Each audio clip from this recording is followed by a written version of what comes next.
President Trump is in Japan this morning. It's the second stop on his nearly week-long trip to Asia. Today, the president will meet with the Japanese prime minister, who's the first woman to hold that office. The two leaders are expected to discuss defense spending and trade, the latter of which tops the agenda for each stop on Trump's Asia tour. So far, the president completed the first leg of his trip in Malaysia, landing in Kuala Lumpur to a red carpet welcome and a dance party that you see there. And later this week, President Trump will conclude his visit in South Korea, where he's expected to sit down with Chinese leader Xi Jinping. Ahead of that high-stakes face-to-face meeting, U.S. officials say they reached a framework of a trade deal with China. Okay, so this is an absolute disaster. President Trump just wrapped up what was supposed to be a triumphant Asia tour, a chance to showcase American leadership and deal-making prowess on the world stage.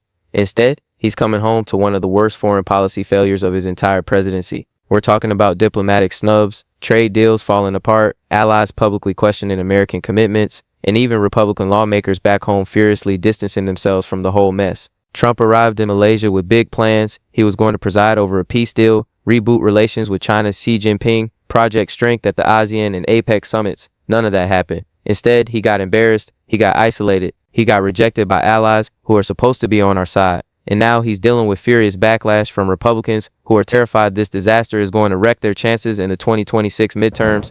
But before we go any further, real quick, let's be honest, you can't really trust headlines anymore. That's why we built Pump Politics to bring you real stories, real context, and no corporate spin. If you want to stay ahead of the headlines, join our free newsletter. We'll send the news straight to your inbox every day. Just click the link in the description to join. And if you just want to support what we're doing, join us, be part of the community that actually cares about the truth. All right, let's get back to the video.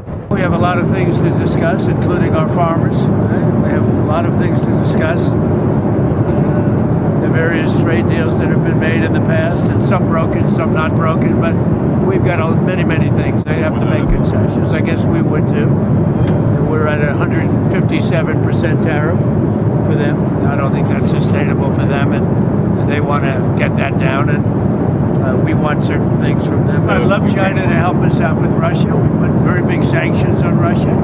I think those sanctions are going to be, they're very biting, they're very strong. But I'd like to see China help us out. I have a good relationship with, as you know, President Xi. Very good. We're going to be meeting. We'll have a good meeting. I'm pretty sure we're going to have.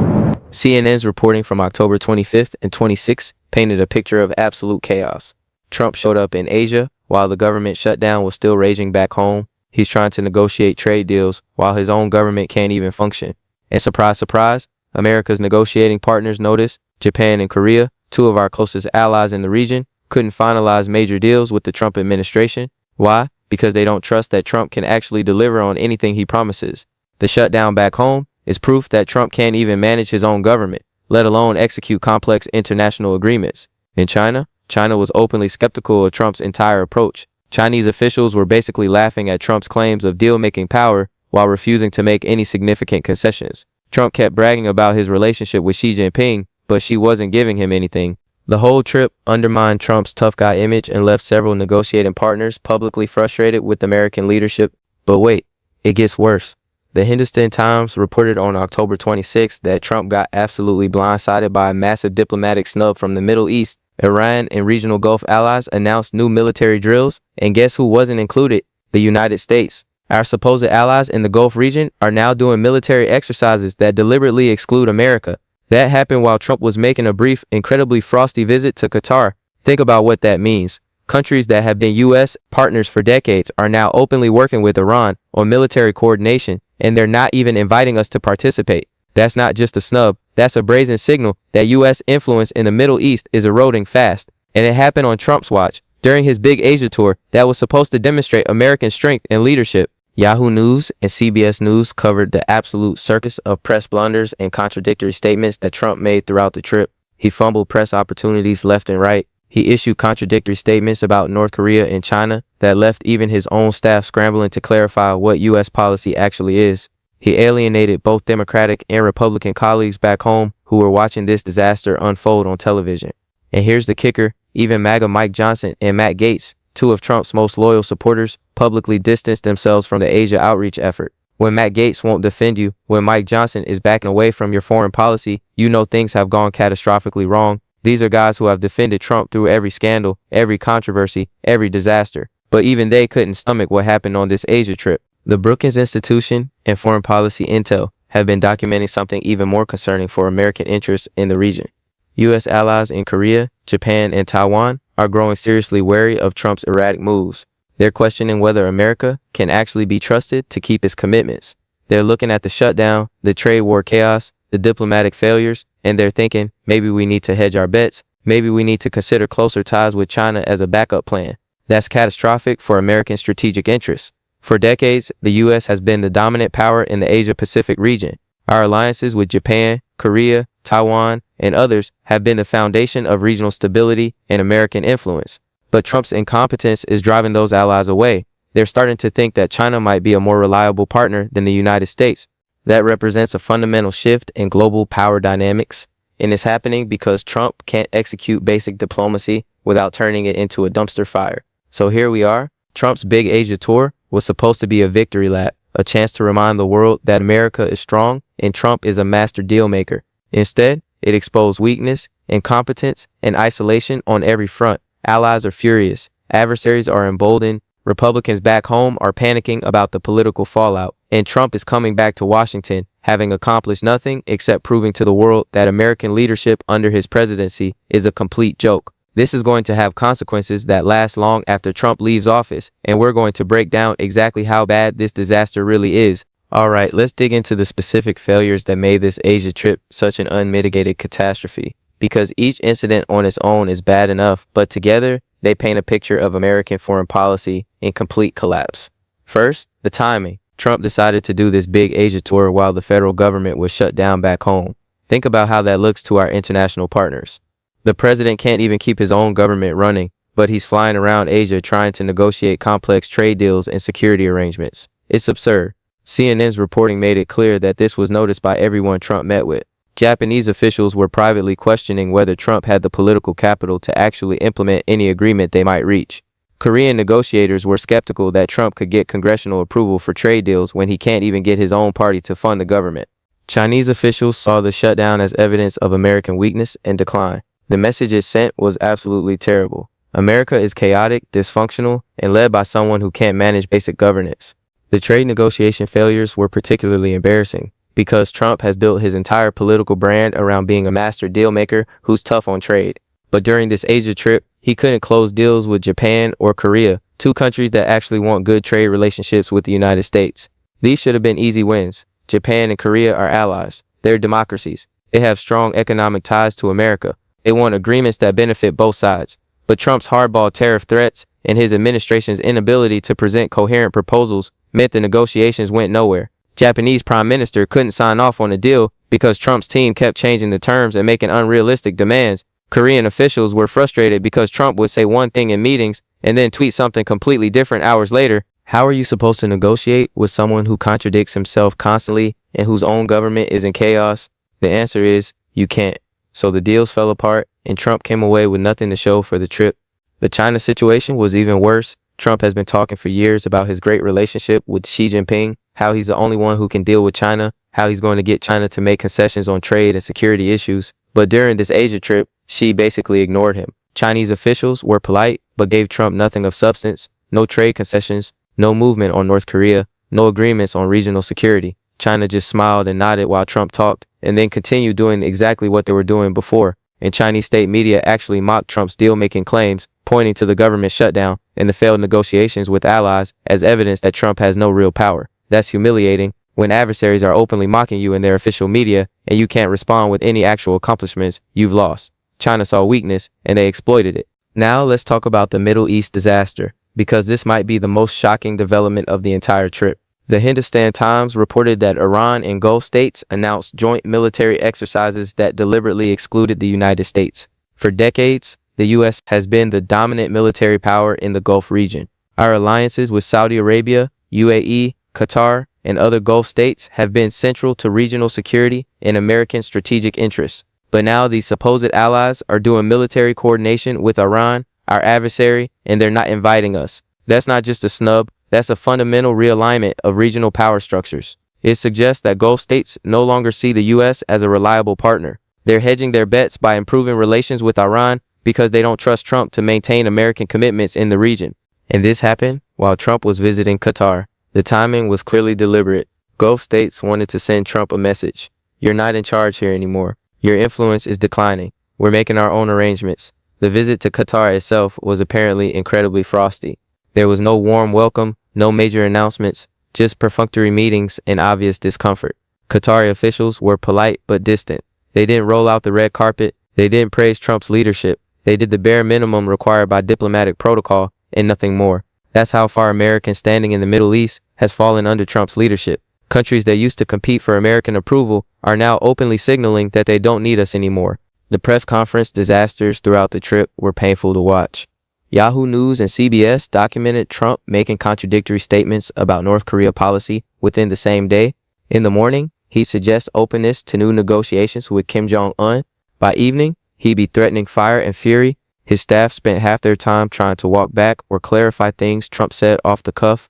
Foreign leaders stopped taking Trump's statements seriously because they knew he might contradict himself hours later. That's not how diplomacy works. International relations require consistency, reliability, and clear communication. Trump provided none of those things. He rambled, he went off script, he made promises his team couldn't keep, he issued threats he had no intention of following through on, and the result was that nobody, neither allies nor adversaries, took him seriously. The most damning part might be the reaction from Trump's own party back home. Mike Johnson and Matt Gaetz, two of Trump's most loyal defenders, publicly distanced themselves from the Asia trip. Johnson gave interviews where he carefully avoided endorsing Trump's foreign policy approach. Gaetz, who usually defends everything Trump does, was conspicuously silent about the Asia tour and even made vague statements about needing better coordination with allies. When your most hardcore supporters won't defend your foreign policy, that tells you everything you need to know about how badly it went. Republicans are terrified that this disaster is going to hurt them in the midterms. They're worried that voters are going to see Trump as weak and ineffective on the world stage. They're concerned that Democrats are going to run ads showing allies snubbing Trump and deals falling apart. And they're right to be worried, because this is terrible politics on top of being terrible policy. The Brookings Institution analysis is particularly troubling for long-term American interests.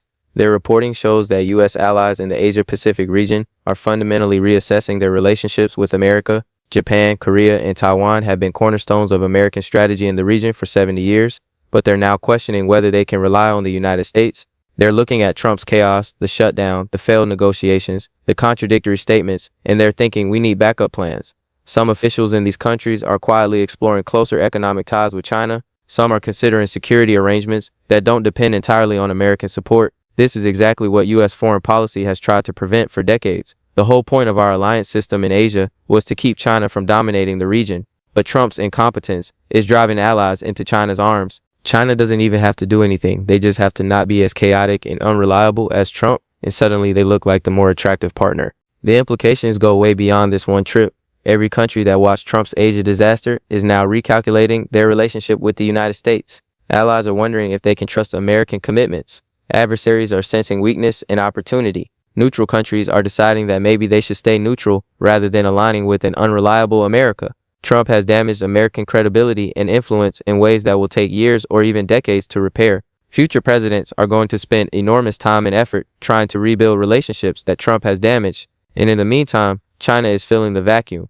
China is offering trade deals, infrastructure investments, and security partnerships to countries that are losing faith in American leadership. This is the nightmare scenario that American strategists have worried about for years, and Trump is making it happen through sheer incompetence. So what does this Asia trip disaster mean for Trump, for the Republican Party, and for American foreign policy going forward? Let's break down the implications, because this is going to have ripple effects for years. First, the immediate political damage back home. Trump left for Asia, hoping to look presidential and strong on the world stage. He's coming back having been embarrassed and isolated. Democrats are already preparing attack ads showing clips of Trump's press conference blunders, failed negotiations, and allies distancing themselves from America. The message will be simple. Trump made America weaker, not stronger. He damaged our alliances. He emboldened our adversaries. He can't be trusted with foreign policy. That's a devastating attack line, and it's backed up by actual evidence from this trip. Swing voters who might have been willing to give Trump credit on domestic issues are going to have a much harder time defending his foreign policy performance after this disaster. Second, the Republican panic about the midterms.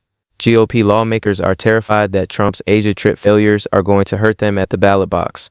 Foreign policy usually isn't the top issue for most voters, but when it's this bad, when it's this visible, when allies are publicly snubbing us and deals are falling apart on television, voters notice. Republicans in competitive districts are going to have to answer questions about Trump's leadership and whether they support his approach to international relations. Some will try to distance themselves, but that risks alienating Trump's base. Others will defend him, but that makes them own the failure. Either way, it's a losing position.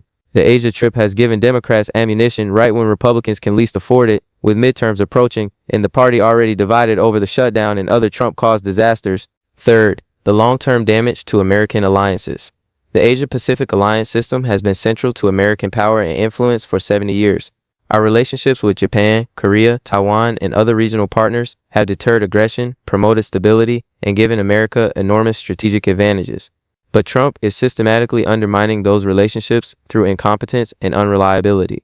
Every time he makes contradictory statements, every time he fails to close a deal, every time he treats allies with disrespect, he erodes trust. And once trust is gone in international relations, it's incredibly hard to rebuild. Future American presidents are going to visit Tokyo, Seoul, and Taipei and find that our allies are more skeptical, more cautious, more interested in hedging their bets with China. That fundamentally weakens America's position in the most important region for 21st century geopolitics. Trump's failures aren't just embarrassing, they're strategically catastrophic. Fourth, China's opportunity. Beijing is watching all of this with satisfaction.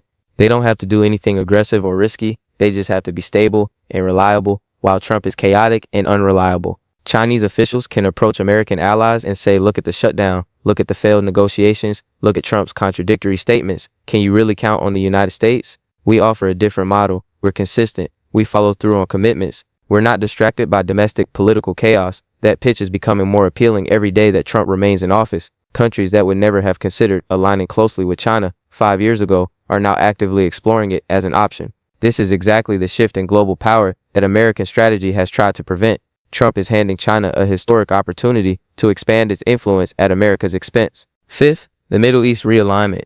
The Gulf states conducting military exercises with Iran while excluding the U.S. is a seismic shift. For decades, American military power has been a guarantor of security in the Gulf region. Our presence deterred aggression. Our alliances shaped regional politics. But now our supposed allies don't think they need us anymore. They're making their own arrangements with Iran, and they're not asking for American approval. This suggests they've concluded that Trump is too unreliable and that American commitments can't be trusted. The strategic implications are enormous. If the U.S. loses influence in the Gulf, we lose leverage over oil markets, counterterrorism cooperation, and regional stability. We become less relevant to one of the world's most important regions, and that happened on Trump's watch during a trip that was supposed to demonstrate American strength. 6. The North Korea policy confusion. Trump has been all over the map on North Korea, threatening war, then seeking summits, then dismissing Kim Jong-un, then praising him. But during this Asia trip, he managed to be contradictory within the same day. Nobody, not allies, not adversaries, not even his own staff, knows what Trump's actual North Korea policy is. That's dangerous. North Korea is a nuclear power with missiles that can potentially reach the United States. Clarity and consistency are essential when dealing with such threats, but Trump provides neither. His contradictory statements create confusion and increase the risk of miscalculation. What if North Korea takes one of Trump's off-the-cuff threats seriously and responds? What if they take his conciliatory statements as weakness and push harder? Trump's inconsistency creates unnecessary risk in an already dangerous situation. 7. The impact on Trump's remaining time in office. He's now a weakened president on both domestic and foreign policy fronts. The shutdown chaos at home, the Asia trip disaster abroad, Republicans distancing themselves from his leadership, all of this erodes his political capital and his ability to accomplish anything for the rest of his term. Foreign leaders aren't going to take Trump seriously anymore. They've seen him fail too many times. They've watched allies publicly snub him. They've observed his inability to execute basic diplomatic tasks. Why would any country make significant concessions to Trump now? Why would they trust that he can deliver on promises? Trump's leverage in every international negotiation has been dramatically reduced by this Asia trip disaster. And domestically, even his own party is losing faith in his ability to lead. When Mike Johnson and Matt Gaetz won't defend your foreign policy, you've lost the support of your core base in Congress. So where does this leave America? With damaged alliances, emboldened adversaries, declining influence, and a president who's proven he can't handle the most basic functions of international diplomacy. Trump's Asia trip was supposed to showcase American strength. Instead, it exposed American weakness. It gave allies reasons to doubt us. It gave adversaries reasons to challenge us. It gave China opportunities to expand its influence at our expense. The consequences of this disaster will last long after Trump leaves office. Future presidents will spend years trying to repair what Trump has broken, and in the meantime, America's position in the world continues to decline.